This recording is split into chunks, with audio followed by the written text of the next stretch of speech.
শ্রাবণ মাসের নিরামিষ খান তো এই রেসিপিকে ট্রাই করে দেখতে পারেন। প্রচুর সুস্বাদু আর লোভনীয় হয়ে থাকে। এই লোভনীয় রেসিপিকে আপনি নিজের বাড়িতে থাকা জিনিস দিয়ে তৈরি করতে পারবেন। তবে চলুন এই সুস্বাদু রেসিপিকে খুব সহজভাবে তৈরি করি। প্লিজ ভিডিওটা স্কিপ না করে পুরোটা দেখবেন। যদি ভালো লেগে থাকে লাইক শেয়ার সাবস্ক্রাইব করবেন। নমস্কার, আমি মঞ্জুস কিচেনে আপনাদের সকলকে স্বাগতম। নিরামিষ সুস্বাদু রেসিপি তৈরি করার জন্য নিয়েছি বাসমতি চাল। আপনি এর বদলে কোনো সরু চাল নিতে পারেন বা সুগন্ধি আতপ চালও নিতে পারেন।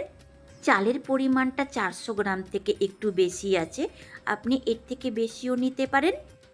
একে ধুয়ে নেওয়ার জন্য দেব জল, আর হাত দিয়ে এইভাবে ডলে ডলে ধুতে হবে।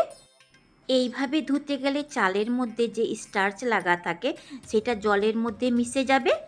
আর এই ঘোলা জলটা যতক্ষণ পরিষ্কার জলে পরিণত না হয়ে যায় ততক্ষণ জল পাল্টে পাল্টে ধুতে হবে।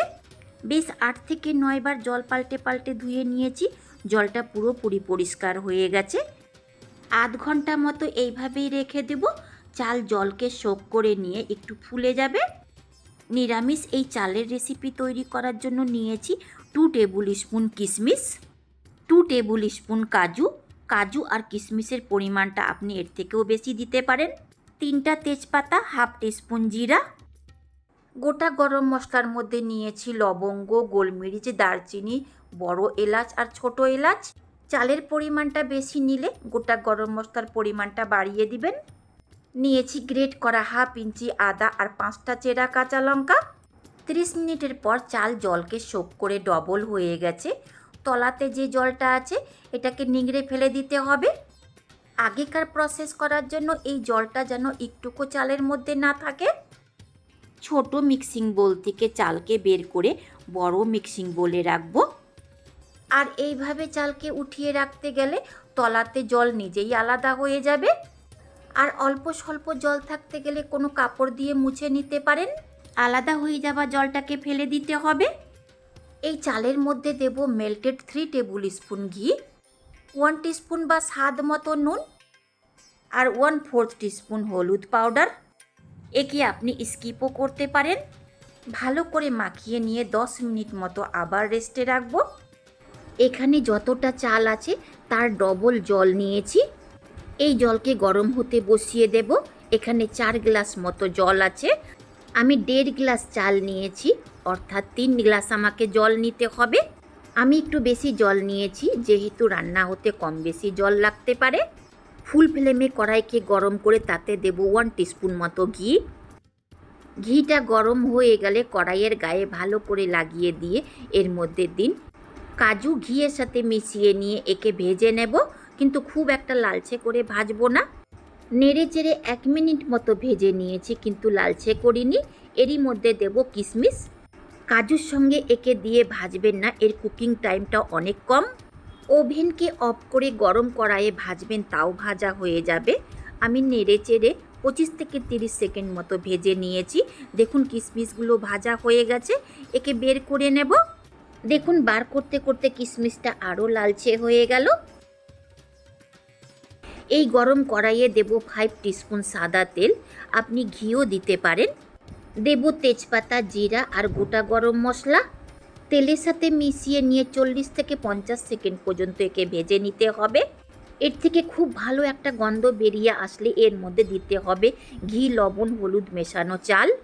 ফ্লেমকে মিডিয়ামে করে নেড়ে চেড়ে 10 মিনিট মতো এই চালকে ভেজে নেব। 10 মিনিটে চালটা চটকানো পর্যন্ত ভাজা হয়ে যাবে আর এর থেকে খুব ভালো একটা গন্ধ বেরিয়ে আসবে। দেখুন চালটা চটকানো পর্যন্ত ভাজা হয়ে গেছে। এর মধ্যে দেব হাফ ইঞ্চি গ্রেট করা আদা। মশলার মধ্যে দেব হাফ টিস্পুন জিরা পাউডার, হাফ টিস্পুন ধনে পাউডার, 1/4 টিস্পুন থেকেও কম লঙ্কা পাউডার। যে মশলা বাড়িতে রোজ ব্যবহার করি সেটাই দিয়েছি। ফ্লেমকে লোতে করে একে আরও 10 মিনিট মতো ভেজে নেব, যেন মশলার কাঁচা গন্ধটা চলে যায়। আপনারা সকলেই বুঝে গিয়ে হবেন আমি কি তৈরি করছি। হ্যাঁ, আমি পোলাও তৈরি করছি। এই পোলাও রেসিপিকে আপনি রসুন পেঁয়াজ দিয়েও রান্না করতে পারেন। দেখেই বোঝা যাচ্ছে চালের কালারটা চেঞ্জ হয়ে গেছে, এর মানে খুব ভালোভাবে ভাজা হয়ে গেছে। এর মধ্যে দিতে হবে পরিমাণ মতো জল। 1 গ্লাস গরম জলকে সরিয়ে নিলাম, যদি লাগে তো পরে দেব।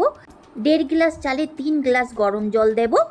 ভেজে নেওয়া চালের উপরে অবশ্যই গরম জল দেবেন, না তো চালের কুকিং প্রসেসটা বন্ধ হয়ে যাবে। নেড়ে চেড়ে ভালো করে মিশিয়ে নিয়ে দেব চেরা কাঁচা লঙ্কা। আর নুনের পরিমাণটা কম মনে হচ্ছিল, তাই 1/2 টিস্পুন মতো আরও নুন দিলাম। নেড়ে চেড়ে মিশিয়ে নিয়ে মিডিয়াম ফ্লেমে ঢাকা দিয়ে রান্না করব। 3 মিনিটের পর ঢাকাটা সরিয়ে খুব ভালো করে নেড়ে দিতে হবে। দেখুন এর মধ্যে বলক উঠে গেছে। 25 থেকে 30 সেকেন্ড পর্যন্ত নাড়াচাড়া করে আবার ঢাকা দিয়ে রান্না করুন। এইভাবে ঢাকা চাপা দিয়ে বারে বারে 2 থেকে 3 বার রান্না করে নিয়েছি। এবার 5 মিনিটের পর ঢাকাটা সরালাম। দেখুন অনেকটাই জল শুকিয়ে গেছে, এখনও এর মধ্যে অল্প পরিমাণে জল আছে। নাড়াচাড়া করে চালটাকে চেক করে নেব সেদ্ধ হয়েছে কিনা। 80% মতো চালটা সেদ্ধ হয়ে গেছে। এর মধ্যে দেব ভেজে নেওয়া কাজু কিশমিশ আর 2 টেবিল স্পুন চিনি পাউডার, আপনি গোটা চিনিও দিতে পারেন। 1/2 টিস্পুন গরম মশলা পাউডার, এটা না দিলেও চলবে যেহেতু এর মধ্যে গোটা গরম মশলা দেওয়া হয়েছে। চাল যতক্ষণ সেদ্ধ না হয়ে যায় চিনি পাউডার ব্যবহার করবেন না, চালের কুকিং প্রসেসটা বন্ধ করে দেবে। এক নাগারে 2 থেকে 3 মিনিট নাড়াচাড়া করে মিশিয়ে নেব। আপনি এই পোলাওকে রসুন পেঁয়াজ সবজি দিয়েও রান্না করতে পারেন। যেহেতু শ্রাবণ মাস উপলক্ষে রান্না করেছি তাই এর মধ্যে রসুন পেঁয়াজটা আর ব্যবহার করলাম না। অনেকেই রসুন পেঁয়াজকে নিরামিষ বলে, কিন্তু আমি আমিষ বলেই জানি। আবার 4 থেকে 5 মিনিট লো মিডিয়াম ফ্লেমে ঢাকা দিয়ে রান্না করব। 5 মিনিটের পর ঢাকাটা সরিয়ে দেব। তৈরি হয়ে গেল নিরামিষ পোলাও রেসিপি। এর মধ্যে দেব 2 টেবিল স্পুন ঘি। এই পোলাওকে তেল ঘি দুটো দিয়েই রান্না করেছি, আপনি শুধু ঘি দিয়েও রান্না করতে পারেন। হালকা হাতে ঘিকে পোলাওয়ের সাথে খুব ভালো করে মিশিয়ে দিতে হবে। দেখুন এক একটা চাল একদমই ঝরঝরে আছে। এইভাবে রেখে 10 মিনিট মতো ঠান্ডা করে নেব। ঠান্ডা হয়ে গেলে এর কালারটা আরেকটু ফুটে উঠবে। বাসমতি চালের পোলাওকে নিরামিষ দিনে খেতে চাইলে যে কোনো পনিরের রেসিপি দিয়ে খেতে পারেন, আর আমিষ দিয়ে খেতে চাইলে চিকেন বা মাটনের সাথে খেতে পারেন। পোলাওকে দেখে আপনি বুঝতে পাচ্ছেন এর এক একটা চাল আলাদা আর ঝরঝরে হয়ে আছে। পোলাওকে আরও কাছ থেকে দেখাচ্ছি, দেখুন কতটা ঝরঝরে হয়ে আছে। এই বাসমতি চালের পোলাও এতটাই লোভনীয় হয়েছে, খেয়ে নেবার পরই পরিবেশন করছি। এমনিতে পোলাও রান্না করতে সবাই পারে, একবার এইভাবে রান্না করে খেয়ে দেখুন, এই রকমই ঝরঝরে বাসন্তী পোলাও রান্না হবে। আমি একে হলুদ দিয়ে রান্না করেছি, আপনি হলুদ ছাড়াও রান্না করতে পারেন। বাসমতি চালের বাসন্তী পোলাও যদি ভালো লেগে থাকে লাইক শেয়ার সাবস্ক্রাইব কমেন্ট করবেন।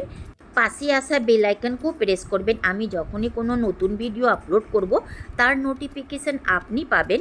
শেষ পর্যন্ত দেখার জন্য অনেক ধন্যবাদ।